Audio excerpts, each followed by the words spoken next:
vai? Bem-vindo ao curso de Comunicação de Líderes. Você fez um ótimo investimento em participar desse curso. Esse curso está dividido em 4 módulos, em 4 unidades. E em cada unidade você vai aprender um aspecto importante para que haja uma boa comunicação na organização, na tua organização, no teu empreendimento, para que você possa assim criar redes eficazes, redes eficientes para que haja prosperidade no teu negócio. Nessa aula de hoje, nós vamos aprender sobre os conceitos preliminares, os conceitos fundamentais de comunicação, e nós vamos dar uma introdução e nos aprofundaremos um pouco sobre o que é comunicação oral, abordando a apresentação em ambientes de trabalho, em ambientes acadêmicos e em debates. Cada aula nossa é acompanhada por uma apostila que você pode acessar na aba de materiais. Você vai lá, baixa e você pode estudar e se aprofundar um pouco mais em cada aspecto, em cada assunto aqui abordado, para que você tenha um melhor aproveitamento do curso, ok? E na nossa unidade 1, que tem 2 temas, basicamente, nós vamos estudar sobre o que é a comunicação, quais são os principais elementos desse processo, que acontece entre pessoas, entre organizações, entre governos. O processo de comunicação é um processo basicamente da esfera humana, humana e em todas as suas abrangências. Então nós vamos aprender também um pouco sobre comunicação oral, aprender um pouco de noções de como nós devemos nos portar diante de apresentações, debates, enfim. Primeira parte da nossa unidade fala sobre o conceito fundamental de comunicação. O que é comunicação? A comunicação, sem dúvida alguma, é uma das principais necessidades, ou talvez não seja a maior necessidade que tem o ser humano para que ele possa viver na nossa contemporaneidade. A característica essencial do homem é a comunicação, a sua capacidade de comunicação, a sua capacidade de relacionamentos. O autor Pimenta fala que a linguagem é uma construção social da humanidade, que através dos tempos ela é um instrumento usado para a comunicação. Então, primariamente, para que haja comunicação, a primeira coisa que precisa existir se chama linguagem. A linguagem se tornou possível graças a algumas particularidades do corpo humano, do sistema fisiológico do homem, e essa linguagem se tornou possível. Apareceram signos que o homem desenvolveu, ruídos na comunicação, para que assim o homem pudesse criar interatividade. Nós precisamos entender em comunicação esse conceito extraordinário que se chama signo. O signo é a ideia. O signo é a ideia que você atribui a algo. Na linguagem, portanto, é um conjunto de signos com regras que são combinadas para assim criar uma ideia. O signo é qualquer coisa que faz referência a uma ideia ou a alguma coisa.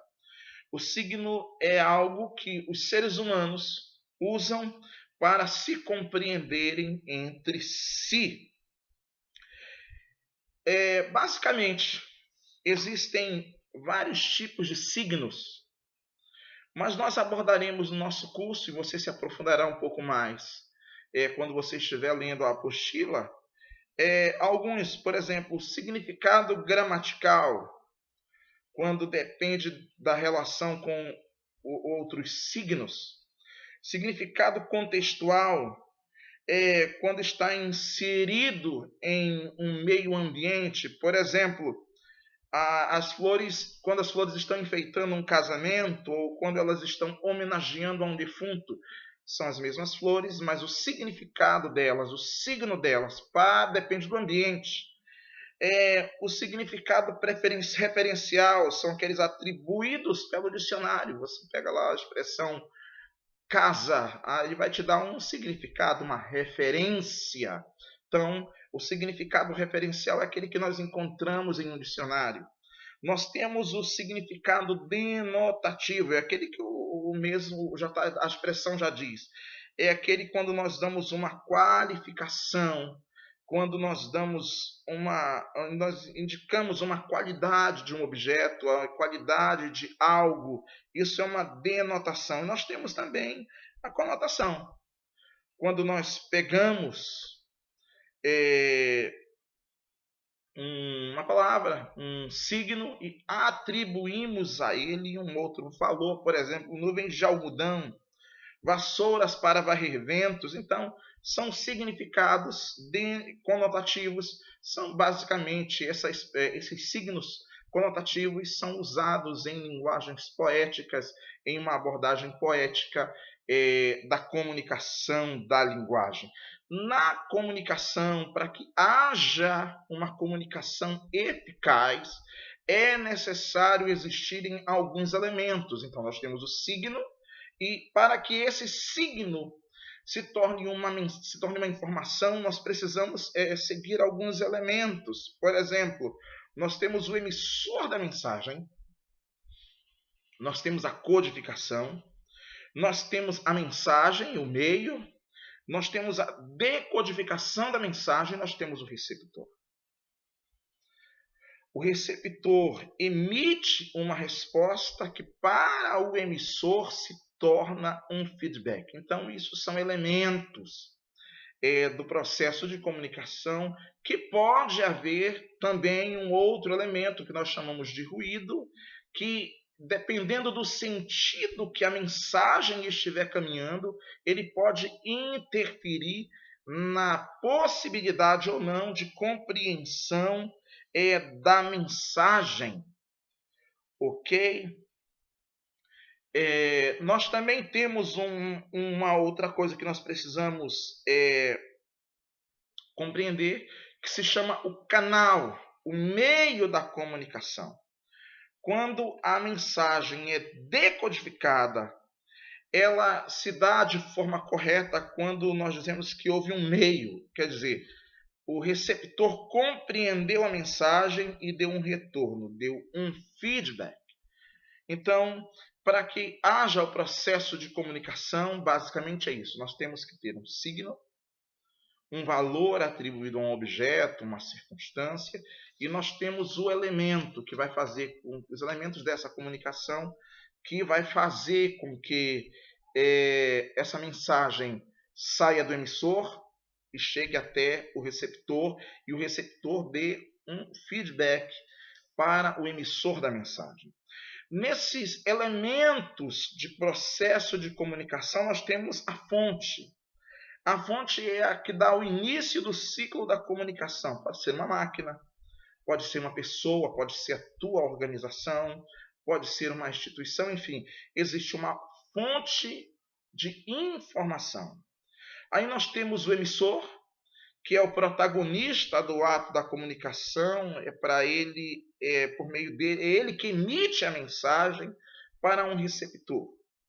O receptor é o outro protagonista do processo, ele recebe, ele a quem é dirigida a mensagem, e ele recebe a informação e a decodifica.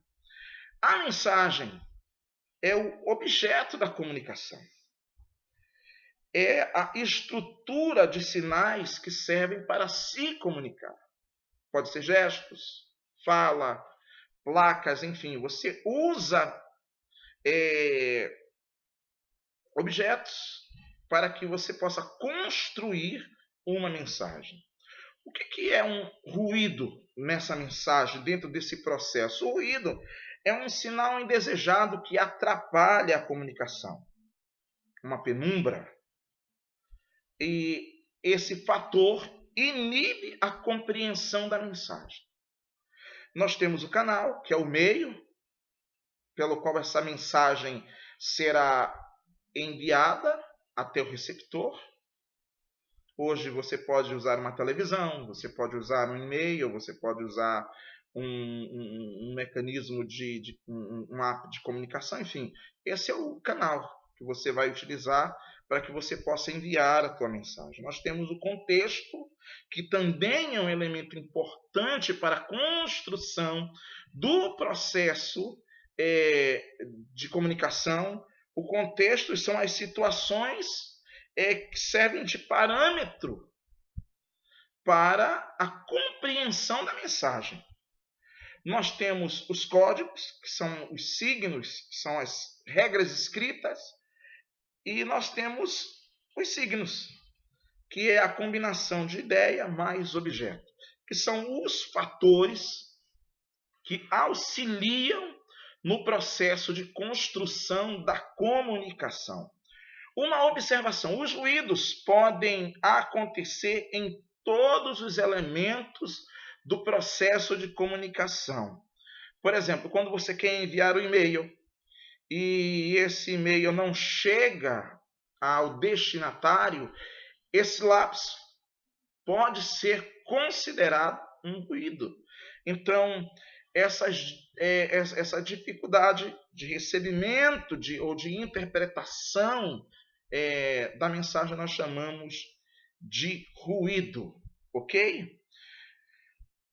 Existem as dificuldades na comunicação humana. São óbvias que o ser humano tem algumas dificuldades para estabelecer comunicação. Por exemplo, nós temos fatores pessoais.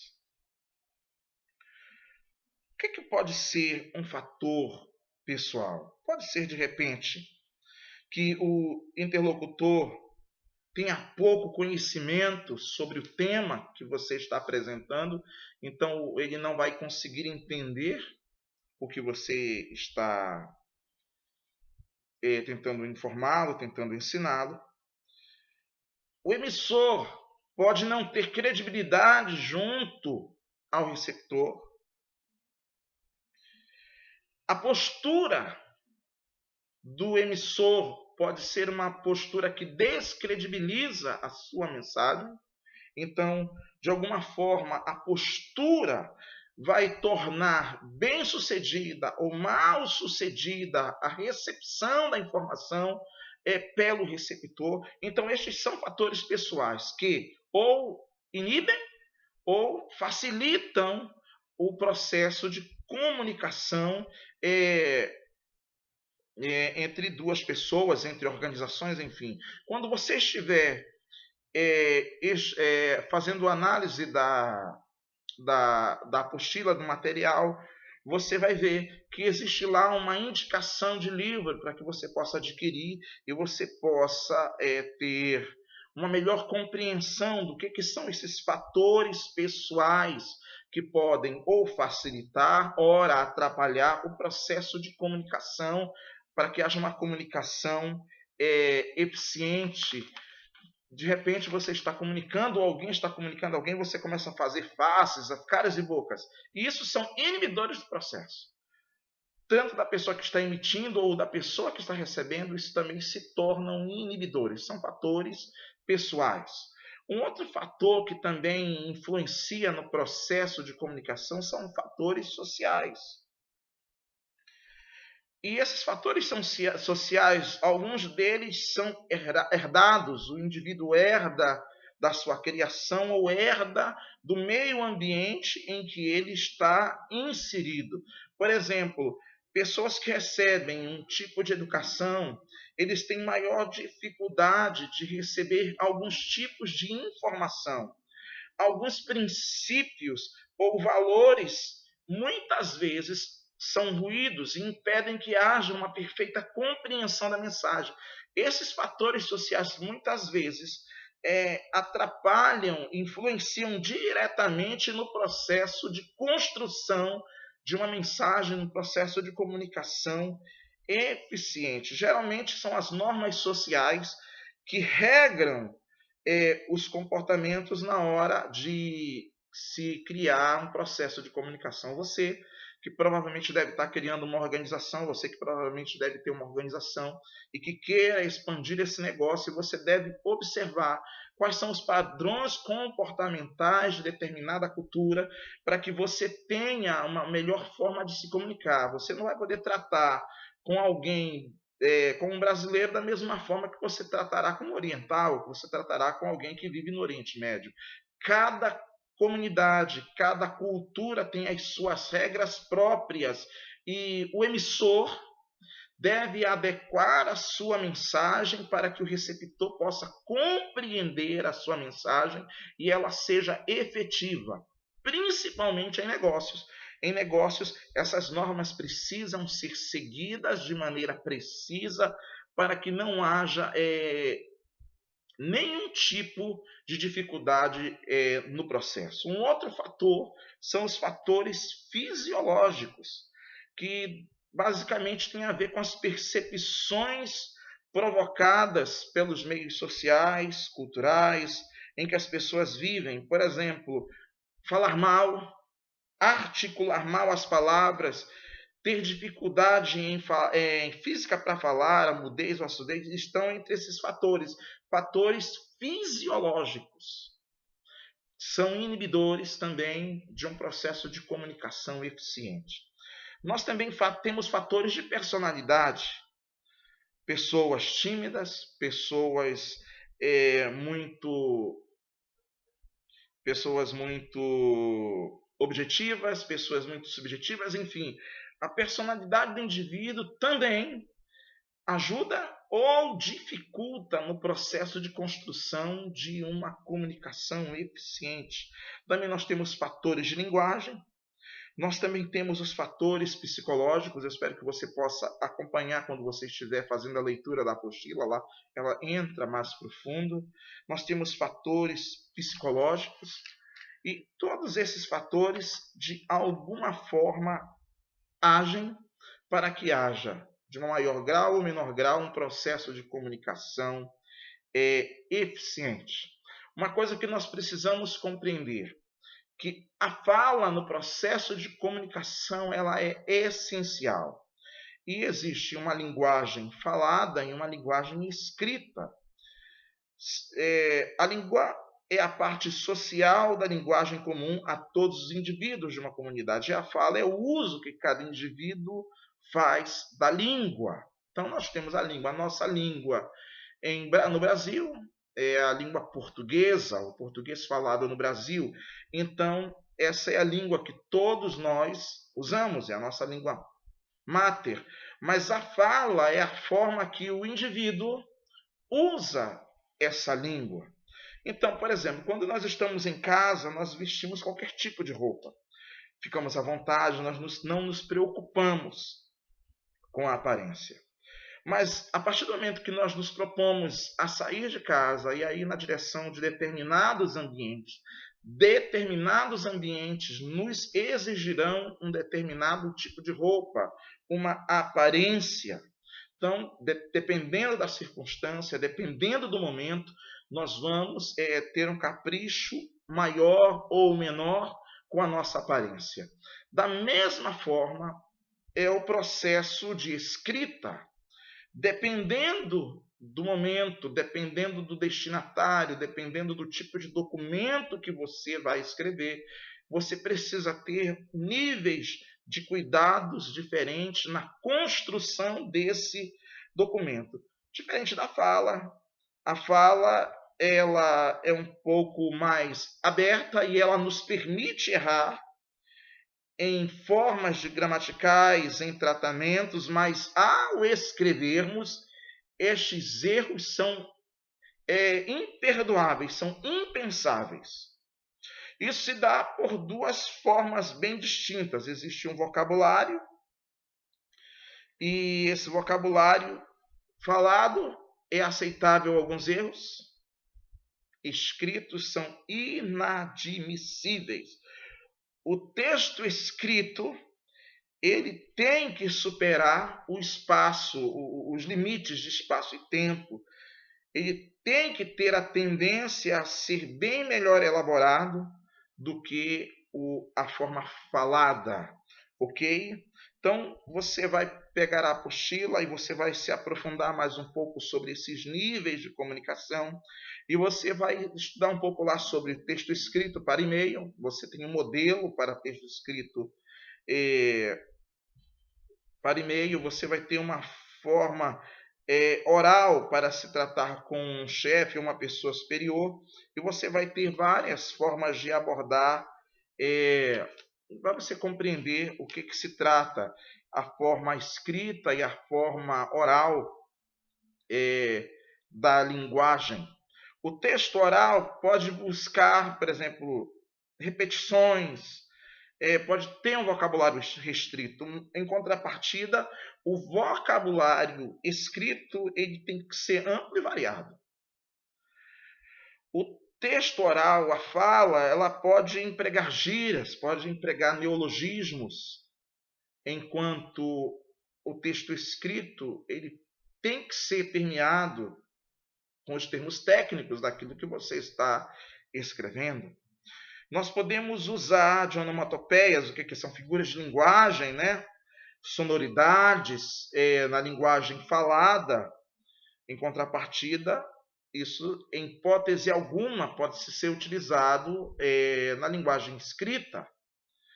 Nós podemos empregar de forma irrestrita certos tempos verbais na linguagem falada. Enquanto isso, nós precisamos ser mais que perfeitos na hora de conjugarmos os verbos, principalmente os verbos do futuro. O texto oral ele tem uma certa ausência do rigor na colocação pronominal, enquanto no texto escrito há um rigor na colocação pronominal. No texto oral, há supressão de pronomes. Por exemplo, cujo.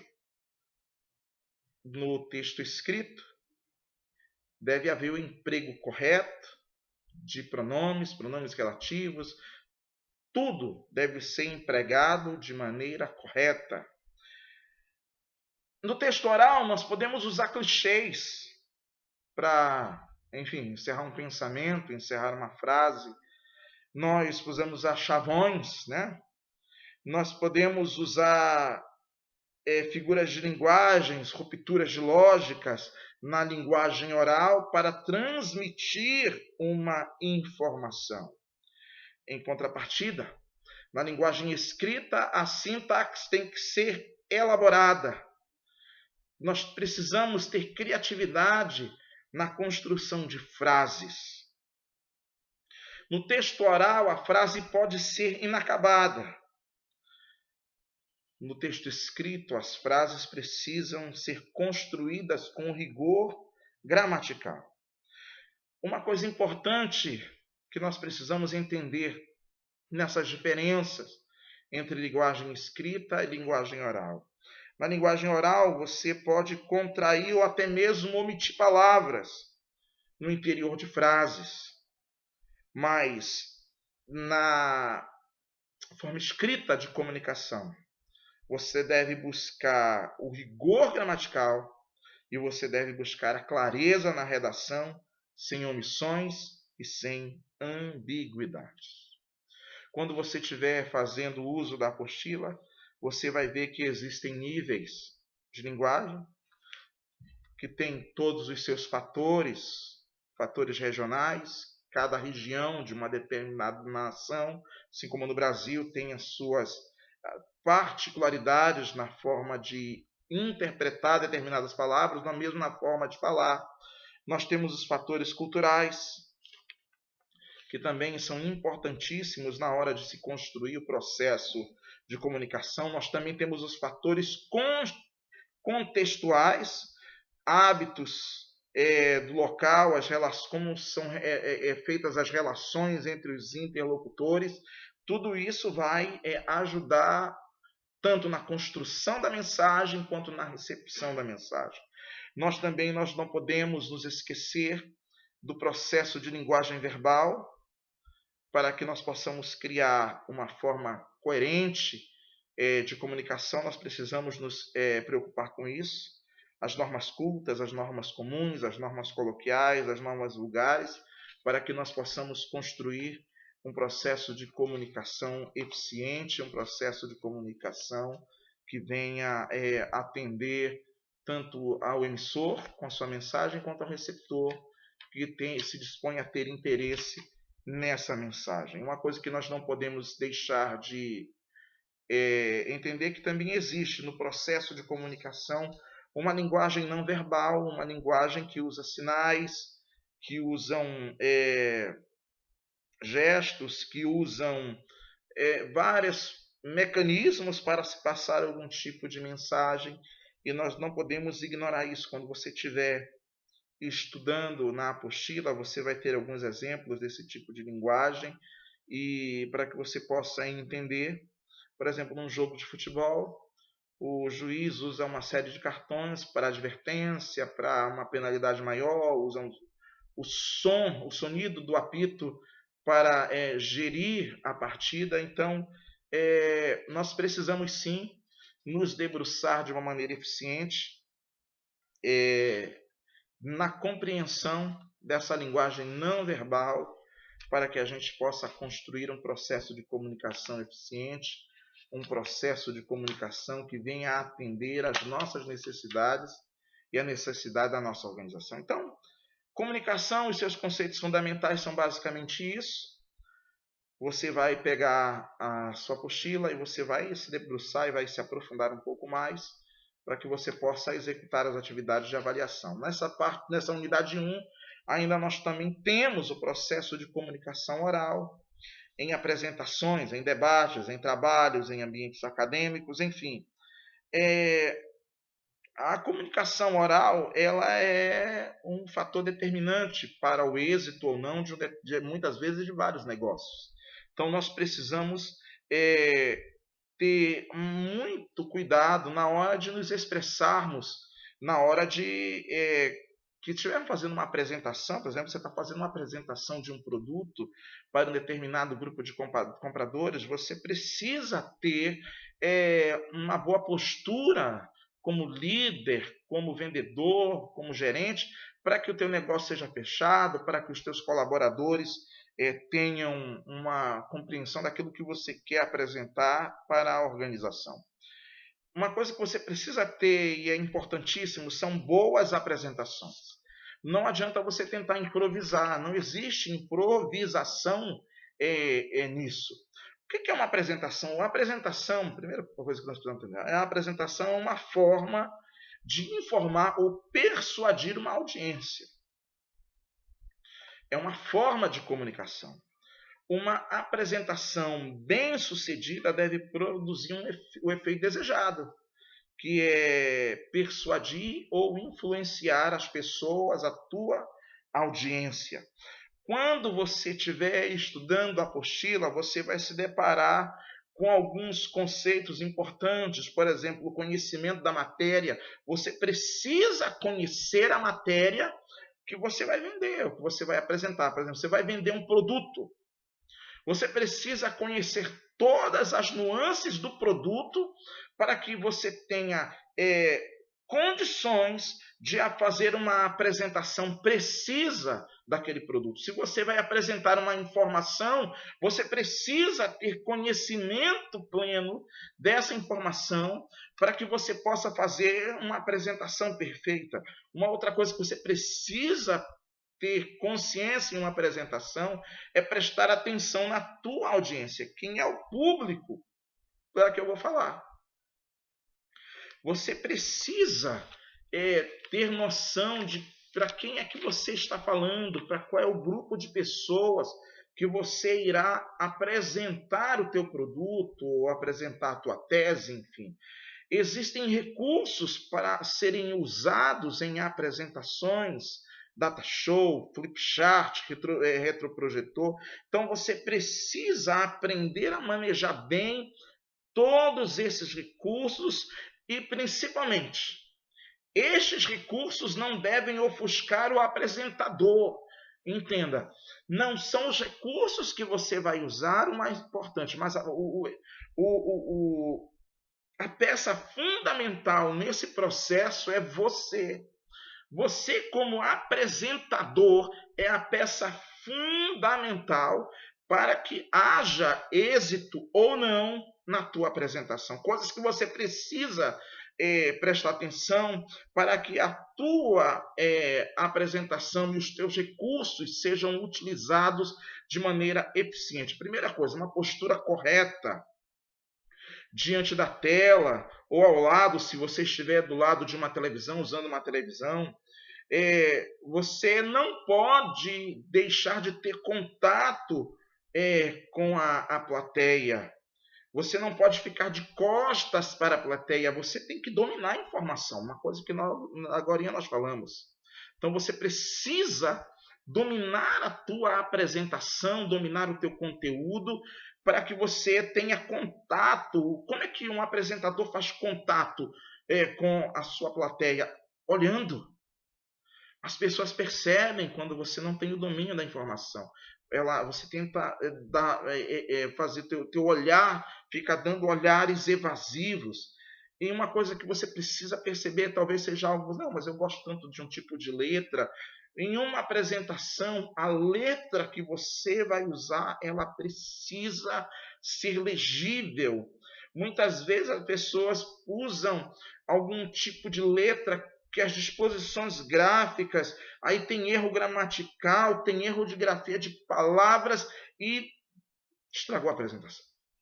Então, para que nós possamos obter êxito nas nossas apresentações, nós precisamos usar letras legíveis, buscar ter um esmero na disposição gráfica, tentar minimizar erros de gramática, erros de grafia, ter uma atenção às cores. As cores são importantíssimas para que nós tenhamos êxito no nosso processo de apresentação. Quando você estiver fazendo a leitura da apostila, você vai ver lá que existem um roteiro para que você possa tentar criar uma apresentação boa, uma apresentação que vá atender às suas necessidades, ok? No momento que você já tiver aprendido esses passos, você vai lá no tópico 2.4, que vai dar sugestões para você organizar a tua apresentação, e eu acho essencial que você dê uma lida nesse tópico, que ele vai falar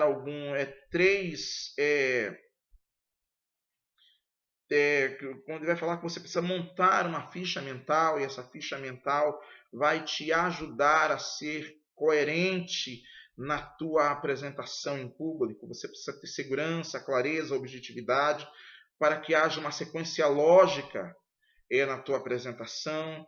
Você precisa avaliar a possibilidade de persuasão, você tem que vender a tua ideia em tempo adequado e planejado, e você tem que facilitar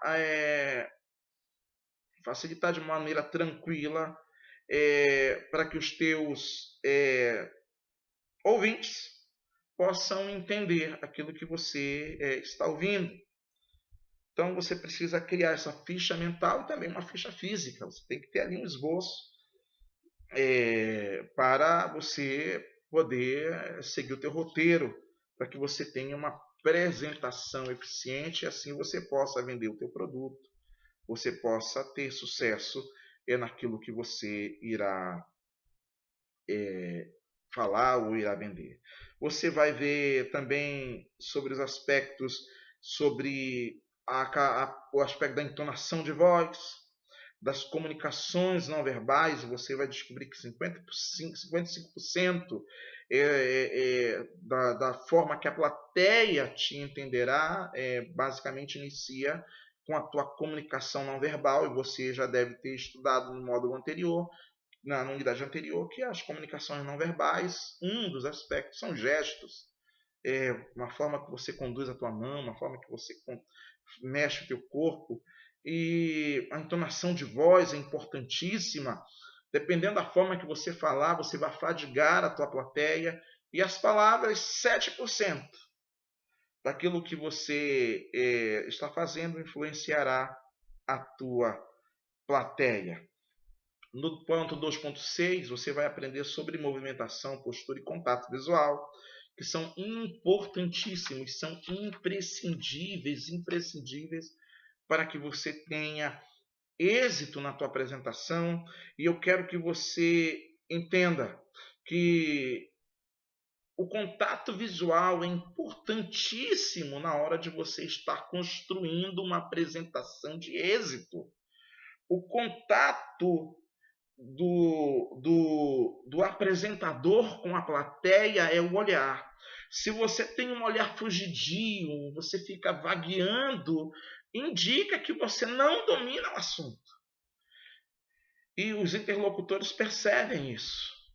Eles sentem a tua insegurança pela forma de você olhar. Então, quando você estiver inseguro, busque um ponto fixo para onde você vai olhar. Abra mão desse olhar perdido, desse olhar para o horizonte, olhar para o chão. Abra mão disso. Você tem que ter um ponto para onde você irá olhar. Como é que você deve olhar? Olhar para todos os ouvintes. Todos devem ser observados. Por isso que você precisa ter o domínio, para que você possa, no momento que você estiver usando a tua visão sobre a plateia, você não perca o raciocínio e volte os olhos e vê a cabeça e o corpo em direção a quem dirige a palavra.